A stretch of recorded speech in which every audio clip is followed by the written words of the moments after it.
Olá, pessoal. Estamos de volta aqui, como já virou um compromisso nosso aqui, meu e do professor Joel. Nós somos membros do Instituto Mediterrâneo, uma organização que tem talvez como objetivo central, a defesa dos valores cristãos, da ideia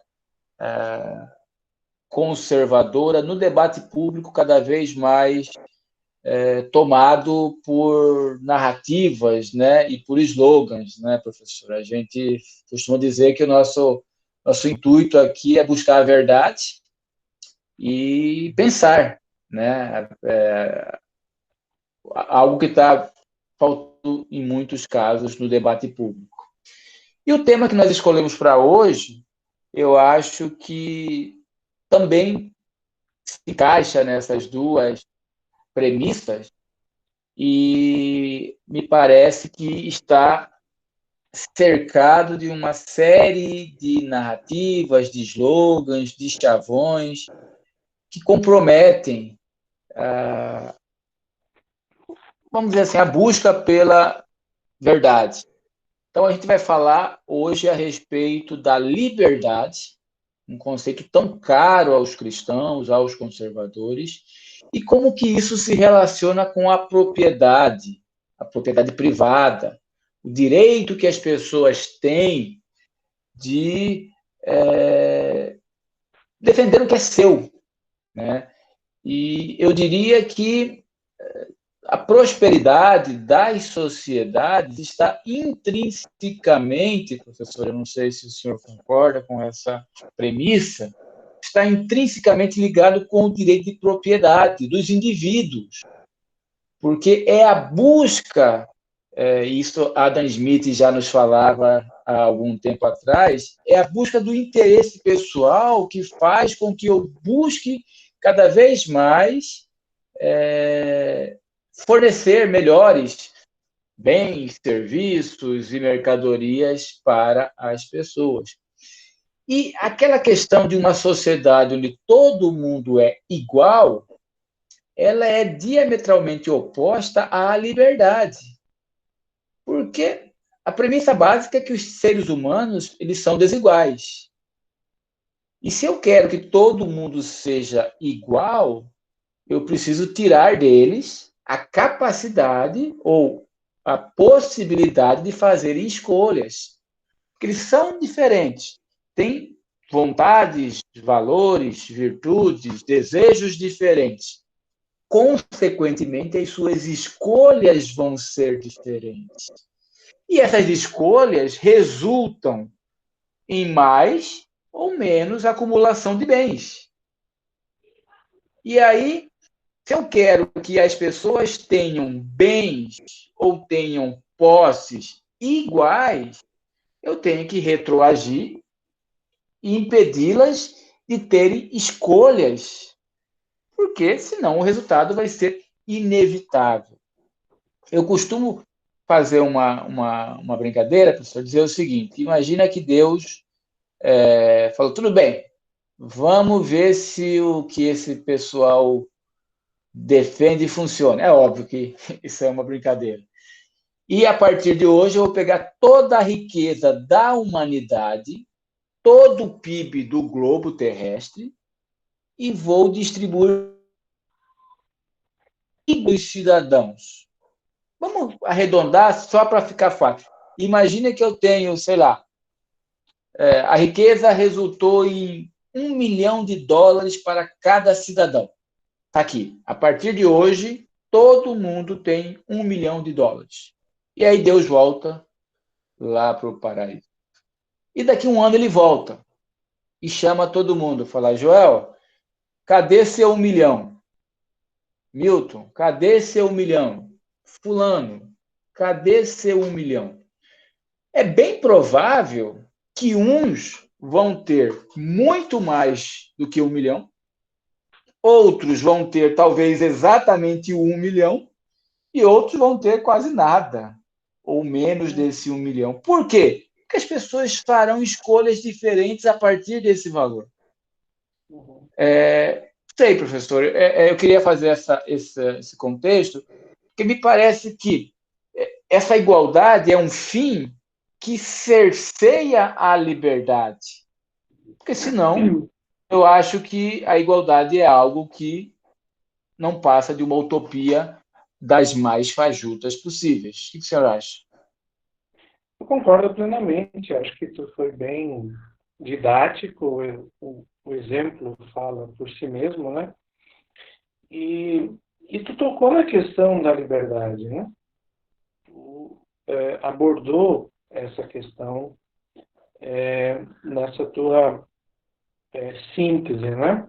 Da nossa proposta de hoje.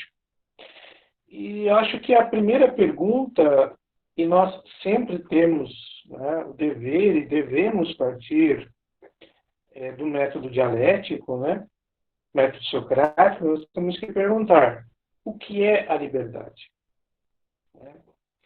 Então, há várias definições de liberdade, mas me parece, Milton, que a definição mais precisa de liberdade é levada pelo apóstolo São Paulo. Tudo me é permitido, mas nem tudo me convém. Né? Tudo me é permitido, mas eu não serei escravo de nada. Então, nós temos que lembrar que a liberdade, ela, para ser de fato liberdade, ela precisa ter uma referência, precisa ter um referente. É isto que o apóstolo está dizendo. Tá? Então, esta é uma definição de liberdade.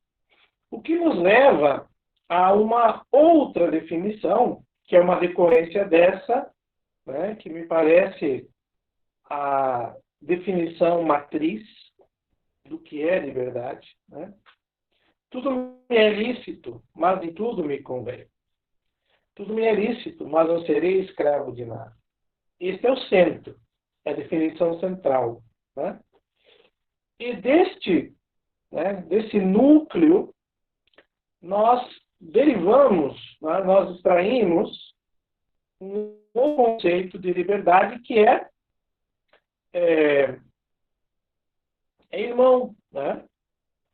Está imbricado, né? Que é o conceito de autodeterminação. Então, livre é o sujeito que se autodetermina. A própria palavra autonomia, né? O indivíduo que vive conforme, né, a sua capacidade de autodeterminação. Nomos. Né? Então, ele segue um conjunto de regras que provém da sua capacidade de autodeterminar-se. Então, nós podemos definir assim a liberdade, né, como um conceito decorrente deste conceito matriz, que é o conceito paulino. Né? Então, liberdade é autodeterminação, é a capacidade de se autodeterminar. E aí, necessariamente, por uma questão lógica, nós somos levados à propriedade. Então, a propriedade não é uma artificialidade. A propriedade é uma consequência lógica da liberdade. Não é uma invenção de um sujeito que cercou um terreno, disse isso é meu, e encontrou pessoas suficientemente ingênuas para acreditar nele. Então, a visão russoniana é uma visão equivocada, né? Uma visão que não está em sintonia com a ordem do mundo. É uma superstição, porque esta definição, esta concepção fundacional da propriedade só estava na mente dele. Não existe no mundo. Então, acho que a primeira conclusão a que nós podemos chegar é a de que a propriedade é uma consequência lógica da liberdade. Porque a propriedade, em si, já fala em autodeterminação. A propriedade é aquilo onde o indivíduo faz as coisas emanar de si próprio. É a propriedade. Né?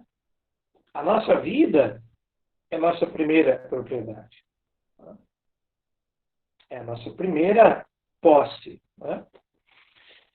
Então, nós podemos concluir, por esta sequência lógica, que a propriedade é o espaço onde a autodeterminação se exercita.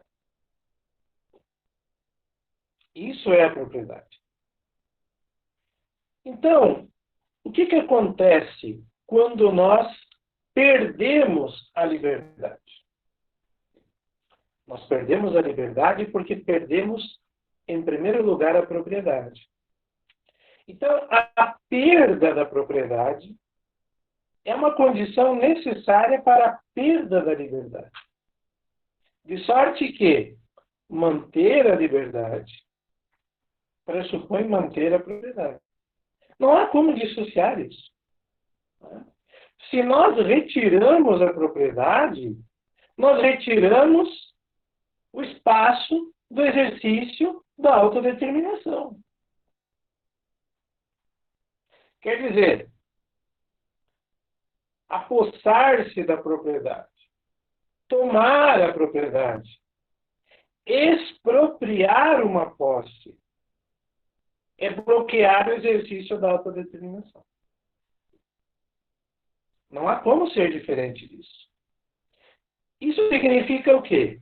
Nós perdemos o espaço para nos autodeterminar, para fazer escolhas autônomas, para viver conforme as regras que o nosso bom senso, a nossa consciência moral, a nossa interioridade diz que é certo. Então, se nós quisermos criar uma sociedade de escravos, nós queremos uma sociedade de despossuídos. Não há modo dele exercer a sua autodeterminação. É impossível, não é dele, é do outro. Se é do outro, ele vai viver sob as regras do outro. E não sob as regras que ele julga, conforme sua consciência moral, que é certo ou errado. Os ingleses, né, na sua sabedoria, eles sempre, né, a partir aí da época medieval, né, eles vão dizer: minha casa, meu castelo. Então, é uma bela síntese. Na minha casa eu sou rei. Ou seja, eu tenho o poder de me autodeterminar. Não há como haver sociedade livre sem o espaço para exercer a liberdade, para exercer a capacidade de se autodeterminar. Porque quando nós retiramos a propriedade, nós geramos, por consequência, a dependência, o bloqueio à autodeterminação, a perda do espaço para se autodeterminar é igual à dependência. É assim que todos os governos totalitários procedem. Eles miram a propriedade. Porque aí o indivíduo se torna dependente do Estado. O Deus mortal a que se refere Hobbes. É claro que Hobbes nem em sonho concebia o totalitarismo do século XX. Mas ele foi um dos semeadores. Ele foi um dos indivíduos que lançou, né, lançou as pedras fundamentais, né, o que viria a ser esse monstro demoníaco que é o Estado moderno. Então, quando os governantes maquiavélicos que comandam o Estado totalitário, eles caem como aves de rapina sobre a propriedade, eles miram a liberdade. Eles miram a possibilidade do indivíduo se autodeterminar.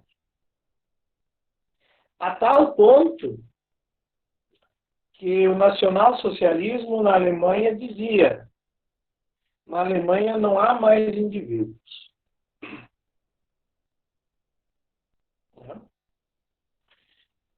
A tal ponto que o comunismo na União Soviética proibia o jogo do xadrez pelo xadrez. Não. O indivíduo não poderia exercer o jogo do xadrez, praticar o xadrez de modo autônomo, de modo autodeterminado. Ele deveria jogar xadrez tendo em vista alguma causa prescrita pelo Estado. Mas nunca exercer o xadrez pelo deleite de jogar o xadrez. Porque isso seria dizer: olha, tu é um indivíduo, tu é um ser livre, tu pode te autodeterminar. Então, mirar a propriedade é muito mais do que dizer: vamos coletivizar os meios de produção. Vamos socializar os instrumentos produtivos. Vamos criar uma economia coletivista. Não. Isso é meio. O fim é suprimir a liberdade. Porque o Estado quer suprimir o indivíduo. Esta é a grande meta. Ele quer suprimir a interioridade. Ele quer criar zumbis. O Estado moderno não aceita. Ele não tolera a individualidade, a liberdade. Por isso que Estado totalitário, que é a culminância, é o ápice da política moderna, dada a realização de sua essência, nós chegaremos ao Estado totalitário. Certo? Uma consequência lógica. Está lá o líder totalitário, né, de início, mirando a propriedade. Porque ele quer mirar a liberdade. Ele quer mirar o indivíduo. Porque ele não tolera a vida interior. A capacidade de autodeterminação do indivíduo.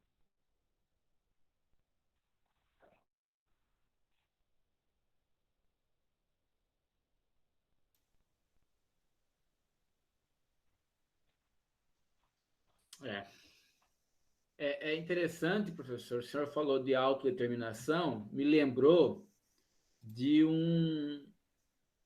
uma carta de princípios de uma tal Organização das Nações Unidas. Então, está lá no item 2 do artigo 1º. Os propósitos das Nações Unidas são, aí está lá o item 2, desenvolver relação amistosa entre as nações baseadas no respeito ao princípio da igualdade e de autodeterminação dos povos. Novamente, nós vemos aqui um jogo das palavras, dos seus sentidos, né? Porque como a ONU diz que é princípio a autodeterminação dos povos, se ela é um agente que quer padronizar e impor às culturas uma série de padrões que fogem às escolhas dos povos. ou alguém não sabe que ideologia de gênero, aborto, e dentre outras, são pautas da ONU impostas aos países contra a vontade dos cidadãos. Então, voltamos de novo à questão da linguagem, não é isso, professor? Perfeitamente. A linguagem ela é muito utilizada, principalmente para atacar a liberdade. Vamos dar um exemplo. A função social da propriedade. Este é um termo que, assim, ele soa como contendo um propósito humanista. Nobre, né? Propósito nobre, né?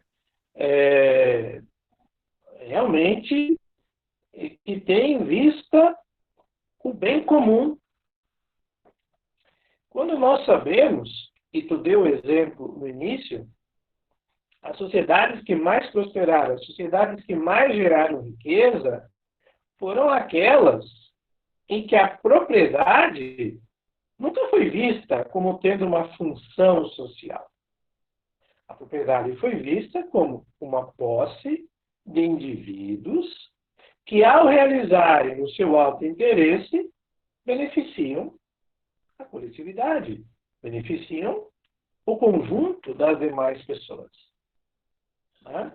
Então, não é uma questão de a pessoa achar certo ou errado, ou concordar ou discordar. Não. É uma questão do indivíduo dobrar-se aos fatos. É uma questão do indivíduo dobrar-se à realidade.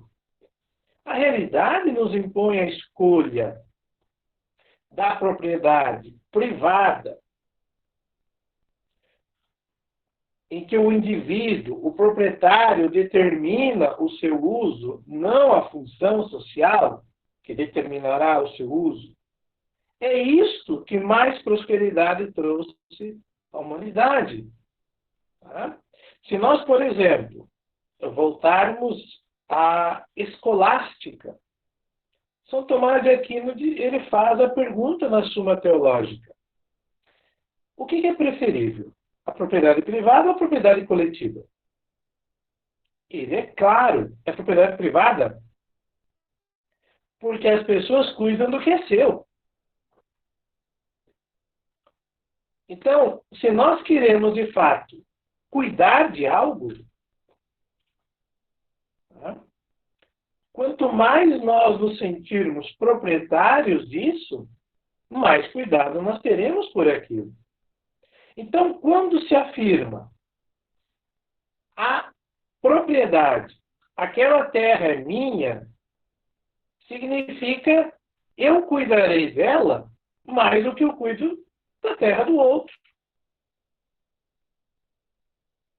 Não? Não é assim? Né? Então, a propriedade é cuidado. A propriedade é liberdade. A propriedade é autodeterminação. A propriedade é mais produtividade. Isso é propriedade. Isso é mais riqueza. Isso é mais bem-estar. Isso sim é cumprir, né? Uma tarefa, um trabalho, uma atividade que traz benefício a todos. Né? É só fazermos uma observação. E aqui eu volto à questão. Não é uma questão de eu concordar ou discordar. É uma questão de eu me dobrar aos fatos. Quais são as sociedades mais produtivas? São aquelas baseadas na propriedade coletiva ou são aquelas baseadas na propriedade privada? A resposta, todos sabem. Baseadas na propriedade privada. Por quê? Propriedade significa cuidado. Propriedade significa autodeterminação. Propriedade significa mais produtividade. Mais produtividade, mais riqueza, mais bem-estar material. Perfeito. E aí tem um outro aspecto que é preciso reconhecer que nem todo mundo tem os mesmos objetivos e nem todos têm as mesmas capacidades. Então, formação superior não é para todo mundo, porque nem todo mundo tem esse objetivo e também a capacidade. Os seres humanos são dotados Perfeito, de características e de dons diferentes. É bíblico. perfeito, Os dons foram repartidos a cada um conforme ah, as suas habilidades. Então, tem alguém. Eu, por exemplo, não teria a menor pretensão de disputar uma prova de 100 metros como o Usain Bolt. perfeito, Imagina se viesse uma regra e falasse, não, todo mundo tem que correr 100 metros igualmente, porque isso é perfeito. justiça. Então, do ponto de vista do esporte, a gente percebe como que isso é uma aberração. Mas por que do ponto de vista intelectual, isso não é? Por que todo mundo tem que fazer curso superior? Se todo mundo faz curso superior, já não é mais superior, porque está todo mundo igual. E do ponto de vista dos negócios, é óbvio que tem pessoas que têm dons e habilidades superiores a outros. E se aqueles dons e a superioridade está resultando em bens, em serviços que beneficiam a coletividade, por que não remunerá-lo por aquilo? Por que não incentivá-lo a produzir e a trazer mais benefícios para a sociedade? E tem uma outra coisa: as sociedades só evoluem quando há acúmulo de riqueza. Por quê? Porque a gente só investe do excedente. Se nós não temos excedente, a gente vai usá-lo para a própria subsistência. Por que alguém resolve investir numa fábrica? Porque as suas necessidades já estão satisfeitas e ele tem um excedente para buscar mais. Então, sem o excedente, não há progresso, não há pesquisas, não há a busca por novas formas de geração de riqueza. A riqueza necessariamente. E aí, eu passo para o senhor, professor, tem dois pontos que são muito atacados pelos revolucionários e, no fundo, são os dois pontos que impulsionam as pessoas a serem melhores. A primeira é essa: é a possibilidade de eu acumular um excedente a partir do meu trabalho e, com esse excedente, crescer a partir de uma troca do que eu forneço para a sociedade e o que a sociedade se beneficia me remunerando. Isso é lícito, isso é justo, isso é correto. E o segundo ponto é a questão da herança. Por que eu não posso pegar todo o fruto do meu trabalho e deixar para as minhas gerações, para os meus filhos? Por que o Estado tem que catar tudo isso e jogar na mão de burocratas que, no fundo, querem apenas se apropriar daquilo que eles não plantaram? Eu não sei se é o Churchill, tem uma frase que fala que os revolucionários não plantam as árvores, mas são bons em vir lá e sacudir e colher os frutos depois que eles já floresceram, né? Vou pesquisar aqui para confirmar se é ele mesmo, mas me parece que é um pouco disso também. Essa filosofia da inveja. Não, todo mundo tem que correr os 100 metros de forma igual, porque isso é justo. Mas a corrida de 100 metros não é uma questão de justiça, é uma questão de definir quem é o melhor. Quem que as equipes olímpicas mandam para as provas olímpicas? Os melhores em cada competição? Ou eles vão ver o que é justo do ponto de vista dessa visão mesquinha de nivelar tudo por baixo? Então, eu acho que esse raciocínio chega também aos empreendimentos. Por que não deixar lógico, todos têm liberdade de oportunidades, não é disso que se trata.